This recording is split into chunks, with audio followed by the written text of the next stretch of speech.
Assalamualaikum warahmatullahi wabarakatuh.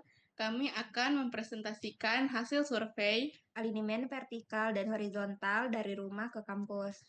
Sebelumnya, perkenalkan nama saya Aziza Triana Rahmadina dengan NIM F11123129.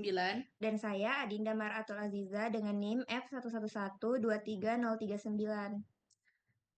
Jadi kami memilih lokasi survei di Jalan Soekarno-Hatta. Nah, di sini ada jalan lurus menanjak dengan jarak pandang dekat atau terbatas. Untuk kondisi jalannya, alinemen vertikal. Jalan yang ada pada gambar merupakan jalan menanjak dengan gradien atau kemiringan yang cukup signifikan. Terus ada alinemen horizontal, jalan lurus dengan jarak pandang dekat atau terbatas. Masalah dari kondisi jalan ini yaitu kendaraan mundur. Jika pengemudi tidak terampil atau rem tidak kuat, kendaraan bisa meluncur mundur. Yang kedua, sulit mengantisipasi kondisi jalan seperti lubang, rintangan, atau pejalan kaki yang tidak terlihat dari jauh. Nah, solusi dari masalah tersebut yaitu rambu peringatan jalan pandang terbatas dan larangan mendahului sebelum puncak tanjakan. Yang kedua, peningkatan penerangan dan reflektor jalan pada malam hari. Nah, selanjutnya itu ada jalan lurus menurun dengan jarak pandang jauh. Untuk analisis kondisi jalannya, alinemen vertikal itu jalan pada gambar merupakan jalan menurun dengan perbedaan gradien atau kemiringan yang cukup signifikan. Terus untuk alinemen horizontal, jalan lurus dengan jarak pandang jauh membuat pengendara merasa nyaman dan aman. Untuk masalah yang biasa terjadi itu apabila di penurunan kecepatan kendaraan secara tidak sadar biasa kecepatan kendaraan itu bisa bertambah. Terus jalan menurun tidak disertai dengan rambu peringatan sebelum penurunan dan potensi slip atau tergelincir saat hujan itu lebih tinggi.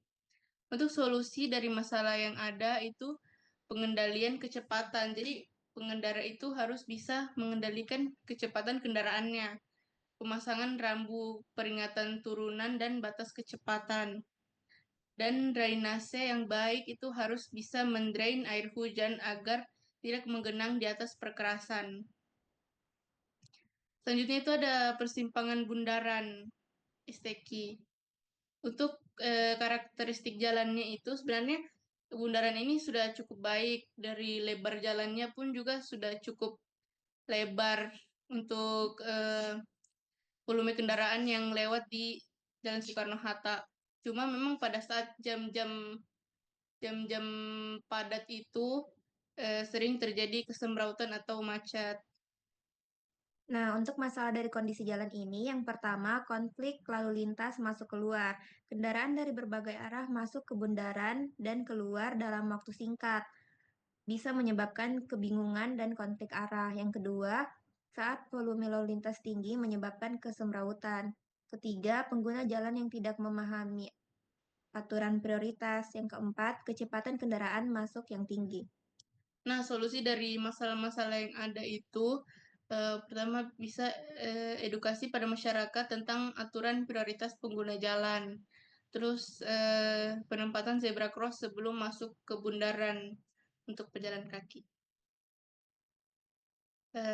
Baik, sekian itu saja yang bisa kami sampaikan. Wassalamualaikum warahmatullahi wabarakatuh. Terima kasih.